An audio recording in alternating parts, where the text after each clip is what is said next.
हमारे सारे हम सफरों को ज्योतिष का सफर में नरेश गांधी का सादर प्रणाम। इंतजार की वो घड़ियां अब खत्म हो रही है।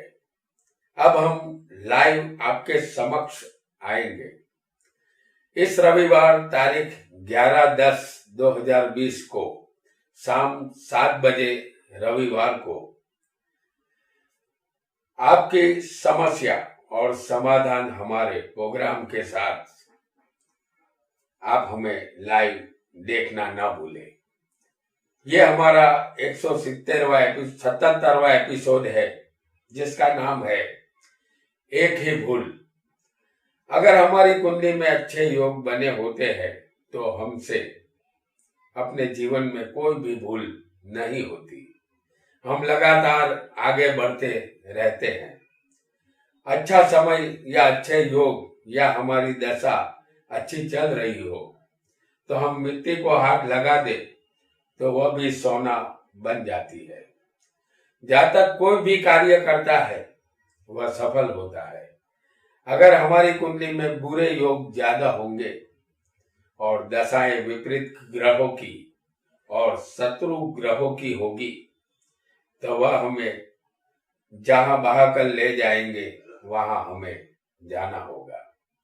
यानी हमसे कोई एक ही भूल हो जाती है और वह भूल हमें महंगी पड़ती है और हमारा जीवन उस भूल की वजह से पूरा बदल जाता है। हम अमीरी के शिखर से फिसलकर गरीबी की खाई में चले जाते हैं। ऐसा न हो, इसलिए हम यहाँ जो योग बताने वाले हैं उसे ध्यान में रखें। अगर आपकी कुंडली में एक भी योग होगा तो उस ग्रह की दशा जब भी आने वाली हो उस समय कोई भी नया साहस न करे या जानकार ज्योतिषी का परामर्श जरूर ले। योग अच्छे हो या बुरे उसे आत्मसात करना होगा, तभी हम एक अच्छे ज्योतिषी बन पाएंगे। आइए जानते हैं उन योगों को जो जातक के जीवन को बदल देते हैं। हम यहाँ आपको जो भी योग बताएंगे वह हर लग्न में, हर कुंडली पर लागू होंगे।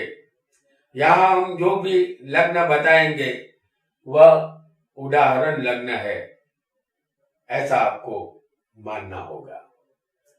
सबसे पहले हम यहाँ मेष लग्न आपको दिखा रहे हैं। 6, 8, 12वें के मालिक धन स्थान में हो। जैसे ये मेष लग्न की कुंडली है तो छठे स्थान में बुध की राशि होगी, अष्टम स्थान में मंगल की राशि होगी और 12वें स्थान में होगी मीन राशि गुरु की। तो 6, 8, 12वें के मालिक अगर धन स्थान में आ जाएंगे, जैसे हम आपको दिखा रहे हैं बुध जो छठे का मालिक है, 8वें का मालिक होगा मंगल और 12वें का मालिक होगा गुरु। तो हमने जाना कि छठे का मालिक बुध है, 8वें का मालिक मंगल है और 12वें का मालिक गुरु है। ये सब धन स्थान में इकट्ठे हो तो जातक से व्यापार में कोई ऐसी एक ही भूल हो जाती है जिसका खामियाजा जातक को भुगतना पड़ता है। यह घटना तब घटेगी जब धनेश की दशा या अंतरदशा आएगी। आइए जानते हैं दूसरे योग को।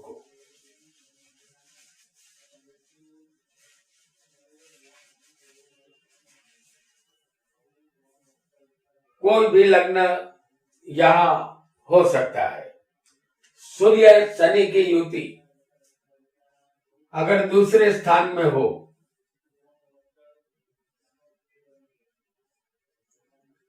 या फिर अष्टम स्थान में हो, सूर्य और शनि की युति। वैसे तो ये दोनों बाप बेटे हैं, लेकिन एक दूसरे के शत्रु होते हैं। सूर्य शनि की युति दूसरे स्थान में या 8वें हो तो जातक अपने ही किसी धन संबंधित भूल के कारण गरीबी का सामना करता है। जब शनि में सूर्य और सूर्य में शनि की दशा अंतरदशा आएगी तब ये फल जातक को यहाँ मिलेगा। और अगर इसके बाद हम तीसरे योग को भी जान देते हैं जो मेष लग्न में बनेगा। 5वें या 9वें का मालिक 6ठे या 8वें हो, जैसे हम यहाँ आपको दिखा रहे हैं कि 5वें का मालिक यहाँ कौन बनेगा? सूर्य। और 9वें का मालिक बनेगा गुरु। तो समझ लीजिए कि गुरु अष्टम स्थान में हो, यहाँ पर जो राशि होगी वो वृश्चिक होगी और यहाँ कन्या होगी।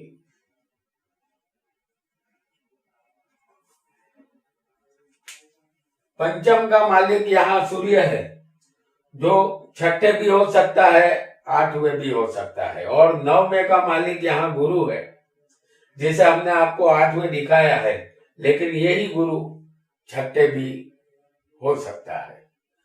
तो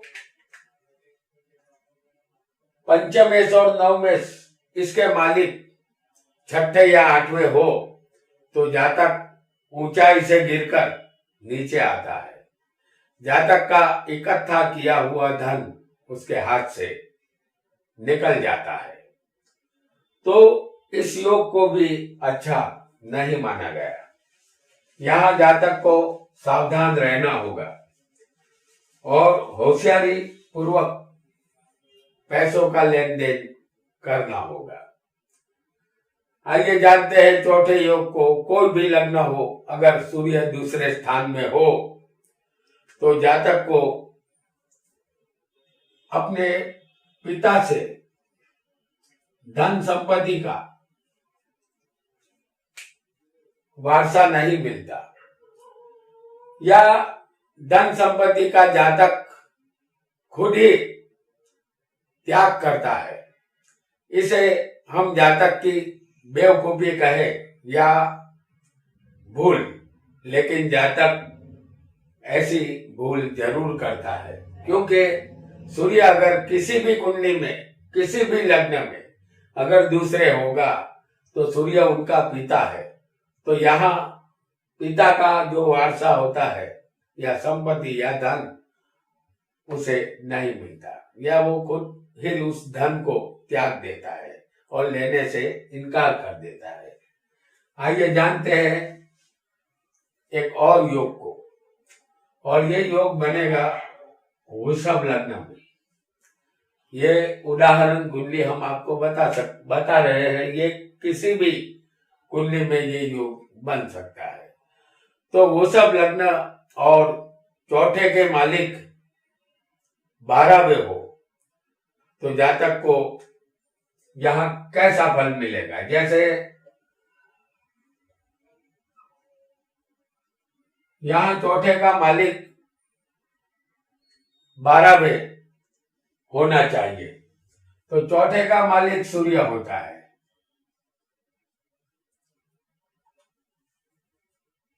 और दूसरा धन का मालिक जो बुध होता है, तो धन का मालिक और चौथे का मालिक दोनों 12वें हो तो जातक को अपना कितना भी धन क्यों न हो वह गंवा देना पड़ता है। धन उसके हाथों से रेत की तरह फिसल जाता है। तो जातक को चाहिए कि धन हो तो उसे संभाल कर रखे। ऐसा योग होने पर यहाँ कोई भी लग्न हो सकता है। चंद्र से दूसरे जैसे हम आपको दिखा रहे हैं, समझ लीजिए कि चंद्र यहां पर है।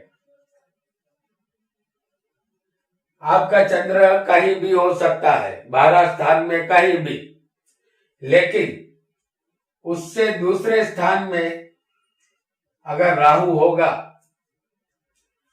तो धन यहां चला जाता है। जातक धन बचा नहीं पाता। धन आता तो है लेकिन टिकता नहीं है। किसी न किसी वजह से धन का रास्ता खुल जाता है और वो धन जातक के पास से यहां चला जाएगा। तो चंद्र से दूसरे राहु किसी भी कुंडली में होना नहीं चाहिए। अब यहां हम आपको दिखाएंगे लग्न में तुला का सूर्य।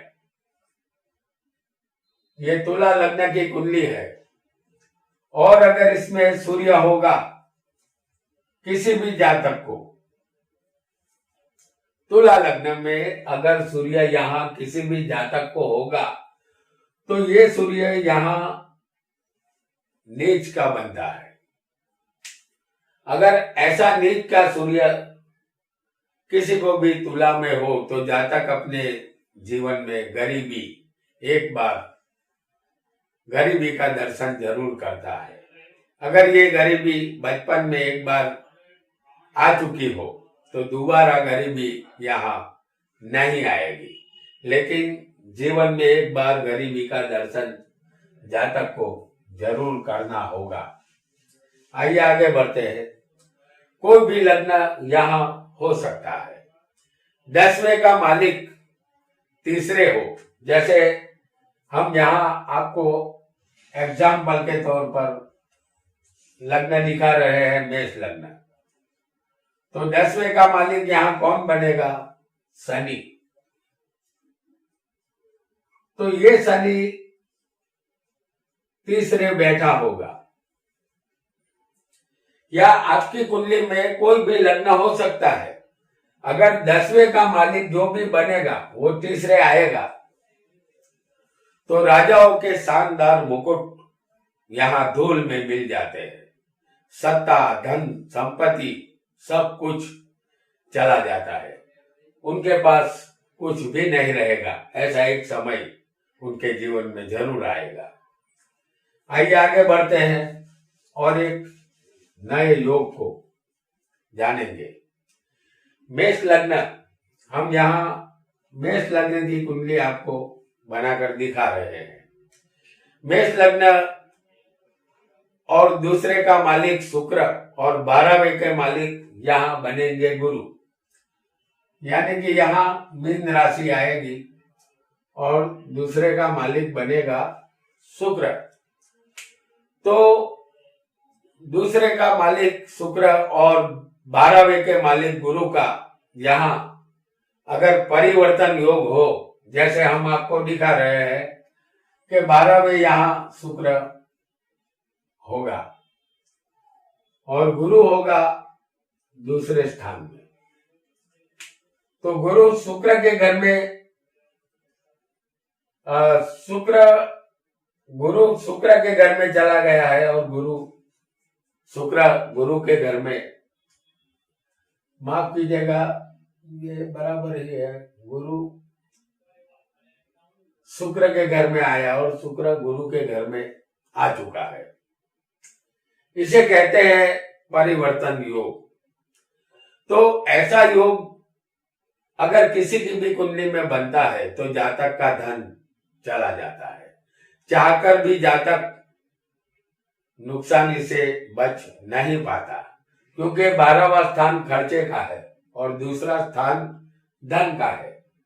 तो धन और खर्चा इन दोनों में परिवर्तन हुआ है। इसी वजह से जातक कितना भी कमा ले लेकिन बचा नहीं पाता, धन उससे खर्च हो जाता है। आइए आगे बढ़ते हैं और एक नए योग को जानते हैं।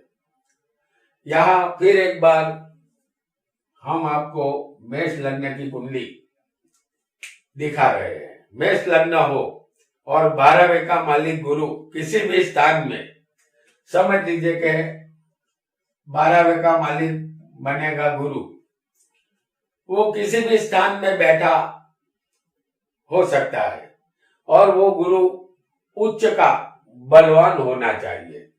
तो गुरु कर्क राशि में उच्च का होता है, तो ये चौथे बैठा होगा। तो कर्क में चौथे अगर गुरु हो तो जातक के पास का सारा धन एक दिन चला जाता है, क्योंकि लाख संभालने पर भी वो धन उसके पास नहीं बच पाता, क्योंकि 12वां स्थान खर्चे का है और 12वें का मालिक कुंडली में कहीं भी बैठा हो बलवान, तब वो धन चला जाएगा, क्योंकि ये गुरु 12वें का मालिक है।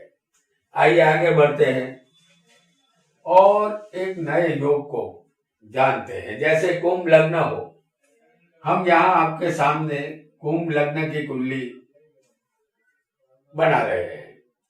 कुंभ लग्न हो और 12वें स्थान में उच्च के ग्रह बैठे हो, जैसे हम यहाँ आपको बताएंगे मकर राशि, और इस राशि में मंगल उच्च का बनता है और शनि इसी राशि में स्वग्रही बनता है। तो ये दोनों बलवान है, क्योंकि मंगल उच्च का, शनि स्वग्रही। तो 12वें स्थान में उच्च के ग्रह नहीं होने चाहिए। अगर ऐसा हो तो जातक का पैसा यहाँ चला जाता है। जातक बिना सोचे खर्च करने वाला होता है, ये भूल उनको भारी पड़ती है। तो दोस्तों, आज हमने कुछ ऐसे योगों को जाना जो जातक को गरीब बना देते हैं। आज इतना ही। आपका बहुत बहुत धन्यवाद।